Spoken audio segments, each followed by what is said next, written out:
Hello everyone, mathematics की class में आपका हार्दिक स्वागत है।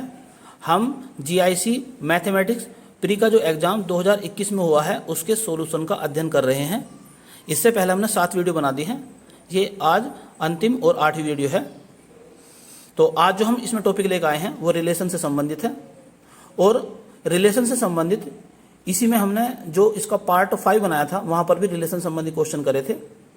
तो ये भी रिलेशन से संबंधित ही क्वेश्चन है।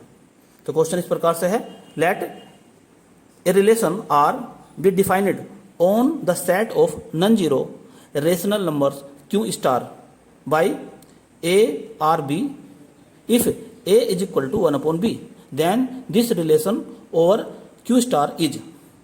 तो ऑप्शन नहीं लिखे हैं मैंने। पहला ऑप्शन उसमें दिया है कि यह रिलेशन रिफ्लेक्सिव है बट सिमेट्रिक और ट्रांजिटिव नहीं है। दूसरा ऑप्शन लिखा है कि सिमेट्रिक है लेकिन रिफ्लेक्सिव और ट्रांजिटिव नहीं है। तीसरा ऑप्शन लिखा है ट्रांजिटिव है लेकिन रिफ्लेक्सिव और सिमेट्रिक नहीं है। और चौथा ऑप्शन लिखा है कि रिफ्लेक्सिव ट्रांजिटिव है लेकिन सिमेट्रिक नहीं है। तो आइए शुरुआत करते हैं इसकी। तो क्या दिया है इसके अंदर, a b belongs to R, a b belongs to R इस प्रकार भी लिख सकते हैं या ए आर बी भी लिख सकते हैं। की डेफिनेशन दी है इस प्रकार से इसने कि a is equal to 1/b। और a और b क्या है ये? तो a और b जो है ये क्यू स्टार के एलिमेंट है। और क्यू स्टार क्या है? एक रेशनल नंबर का सेट है जो नॉन जीरो है, अर्थात इसके अंदर जीरो नहीं है। तो ये तो बात क्लियर होगी कि a और b जीरो नहीं है। तो इसकी डेफिनेशन इस प्रकार से दी है कि a b belongs to r is equal to a is equal to 1/b। ये ए और बी में रिलेशन दे रखा है एक तरह से। अब पहली कंडीशन लेके चलते हैं। पहली कंडीशन में क्या करें, दोनों एलिमेंट सेम लेंगे। तो ए बिलोंग्स टू यदि आर हो तो क्या होगा। तो हम क्या देखते हैं, ए इज इक्वल टू 1/a होना चाहिए। लेकिन ये जरूरी नहीं है कि जितने भी रेशनल नंबर हैं वो अपने रेसिप्रोकल के बराबर हो। जैसे मान लो 2 एक रेशनल नंबर है, तो क्या ये 1/2 के बराबर है? नहीं है। तो यानी कि ये बराबर होना जरूरी नहीं है। तो इस प्रकार से हम ये कह सकते हैं कि ये जो रिलेशन है ये रिफ्लेक्सिव नहीं है। तो क्या लिख सकते हैं हम ये कह सकते हैं आर इज नॉट रिफ्लेक्सिव। ये रिफ्लेक्सिव नहीं है। अब सेकंड कंडीशन लेके चलते हैं। इसमें क्या लेंगे हम, a, b belongs to r। तो फॉर्मूला क्या दिया है, a is equal to 1/b। अब मैं इसको ऐसे भी लिख सकता हूं कि b is equal to 1/a। तो या इसका मीनिंग ये हो गया b, a belongs to r। जिससे बात साबित होगी कि यदि a b एलिमेंट्स r के अंदर है तो b a एलिमेंट्स भी r के अंदर होंगे। ऑर्डर चेंज हो गया। तो इस कंडीशन में क्या होता है, ये प्रॉपर्टी कहलाती है सिमेट्रिक। तो हम ये कह सकते हैं कि R जो है वो सिमेट्रिक है। R is symmetric. अब तीसरी कंडीशन लेके चलते हैं। इसमें 3 एलिमेंट लेते हैं। तो a b belongs to R और दूसरा एलिमेंट लेंगे BC बिलोंग्स टू R। यानी कि ए बी, तो यहाँ 20 है तो यहाँ 20 से शुरुआत करेंगे BC। अब फॉर्मूला क्या कहता है, फॉर्मूले के अकॉर्डिंग अगर a b belongs to R है तो ए इज इक्वल टू होना चाहिए 1/b। दूसरी बात, अगर b c belongs to R है तो बी इज इक्वल टू होना चाहिए 1/c। अब पहले फॉर्मूले में बी के स्थान पर 1/c रख देंगे तो क्या मिलेगा हमें, तो ए इज इक्वल टू 1/1/c यानी कि c। तो आपने ये देखा कि a is equal to c यानी कि a बराबर नहीं है 1/c के, या यूं कहें कि AC does not belongs to R। तो इस प्रकार हमने क्या देखा कि ट्रांजिटिव होने के लिए AC बिलोंग्स टू R होना चाहिए था, लेकिन AC बिलोंग्स टू R नहीं है। तो इस प्रकार से हम क्या कह सकते हैं कि R इज नॉट ट्रांजिटिव। तो R जो है ट्रांजिटिव नहीं है। तो क्या देखा हमने कि R जो है रिफ्लेक्सिव भी नहीं है, R ट्रांजिटिव भी नहीं है, केवल सिमेट्रिक है। तो ऑप्शन जो बी था उसमें लिखा था कि ये रिलेशन जो है सिमेट्रिक है लेकिन रिफ्लेक्सिव और ट्रांजिटिव नहीं है, तो यानी इसका बी ऑप्शन ही सही है। नेक्स्ट क्वेश्चन आपके सामने है, यह क्वेश्चन कंटिन्यूटी से संबंधित है। तो क्वेश्चन इस प्रकार से है, which function is not discontinuous at x बराबर 0।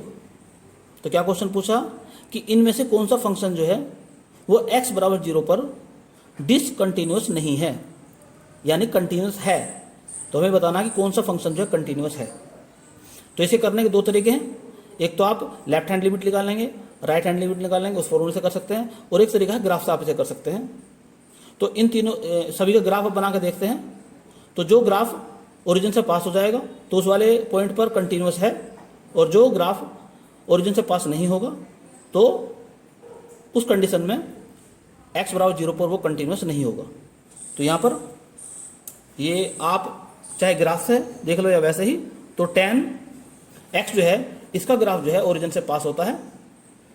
तो ग्राफ जो है आप बना भी सकते हैं या आप डायरेक्ट भी से याद रख सकते हैं कि भाई लेफ्ट हैंड लिमिट और राइट हैंड लिमिट निकालेंगे तो पूरा इस प्रकार से इसकी भी निकाल के देखेंगे, फिर इसका निकाल के देखेंगे, फिर इसका निकाल के देखेंगे, तो बराबर नहीं आएगी, इसके लिए बराबर आ जाएंगे। तो इस प्रकार से इसका ऑप्शन जो है tan x ही सही है। और मैं tan x का आपको ग्राफ बना के भी दिखा देता हूँ। तो tan x का ग्राफ कुछ इस प्रकार से बनता है, अर्थात इसका ग्राफ जो है वो ओरिजिन से पास होता है, यानी कि ओरिजिन पर ये ग्राफ टूटा हुआ नहीं है, यानी कि ये ओरिजिन पर कंटिन्यूअस है। तो इस प्रकार से tan x का ग्राफ से भी हम देख सकते हैं कि ये ओरिजिन पर कंटिन्यूअस है, अर्थात tan x जो है वो x बराबर 0 यानी कि ओरिजिन पर कंटिन्यूअस फंक्शन है। नेक्स्ट क्वेश्चन आपके सामने है, the value of the integral. ये एक इंटीग्रल दे रखा है, इसकी वैल्यू निकालनी है हमें। तो इसका तरीका यह है कि आप ऑप्शन से निकाल सकते हैं, यानी कि इसका इंटीग्रेशन, इसमें से कोई सा आंसर है तो डिफरेंशिएशन जो है ये आ जाना चाहिए। तो इन्हें सबको चेक करेंगे, इसका डिफरेंशिएशन निकाल के देखते हैं, इसका भी देखते हैं, इसका भी, यानी सबका डिफरेंशिएशन निकाल के देखते हैं। जिसका डिफरेंशिएशन ये आ जाएगा वही इसका आंसर होगा।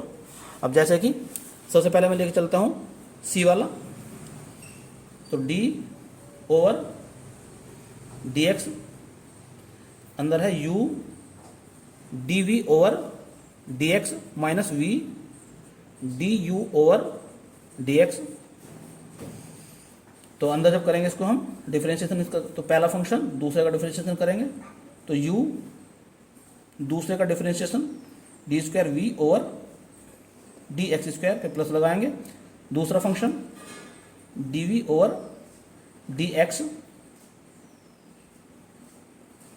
पहले का डिफरेंशिएशन तो du ओवर dx। अब दूसरी तरफ इसे लेके चलते हैं, पहला फंक्शन यानी v, दूसरे का differentiation d square u over d x square plus दूसरा function d u over d x, पहले का डिफरेंशिएशन तो d v over d x. तो यहाँ पर आप देखते हैं ये इससे कैंसिल हो जाएगा, तो केवल क्या बचेगा u d square v over d x square minus v d square u over d x square. तो आप देखते हैं कि इंटीग्रेशन के अंदर यही वैल्यू रखी हुई है, यानी इसका ऑप्शन सी ही सही है। नेक्स्ट क्वेश्चन आपके सामने है, यह क्वेश्चन प्लेन से संबंधित है। क्वेश्चन इस प्रकार से है, एक इक्वेशन दी है, ये इक्वेशन किसको रिप्रेजेंट करती है? ये सिलेंडर को रिप्रेजेंट करती है, स्फीयर को रिप्रेजेंट करती है, या पेयर ऑफ प्लेन्स को रिप्रेजेंट करती है, या नन ऑफ अबोव, इनमें से किसी को भी प्रेजेंट नहीं करती है। तो क्या तरीका से करने का? पहले हम एक जनरल इक्वेशन लिखते हैं, a x square plus b y square plus c z square plus 2f y z plus 2g z x plus 2h x y is equal to 0। ये सेकेंड डिग्री की होमोजेनियस इक्वेशन है, इसकी इससे compare करते हैं। तो इस equation की इससे कंपेयर करेंगे तो a की वैल्यू मिलेगी हमें 2, b की वैल्यू मिलेगी -6, c की वैल्यू मिलेगी -12 और f की वैल्यू मिल जाएगी 9, g की वैल्यू 1 और h की वैल्यू मिलेगी 1/2। अब हम क्या काम करेंगे, ABC plus 2FGH minus AF² minus BG² minus CH², इसकी वैल्यू निकालते हैं। तो यदि ये 0 आ जाता है तो हम ये कहेंगे कि ये पेयर ऑफ प्लेन्स को रिप्रेजेंट करता है, और यदि 0 नहीं आएगा तो पेयर ऑफ प्लेन को रिप्रेजेंट नहीं करेगा।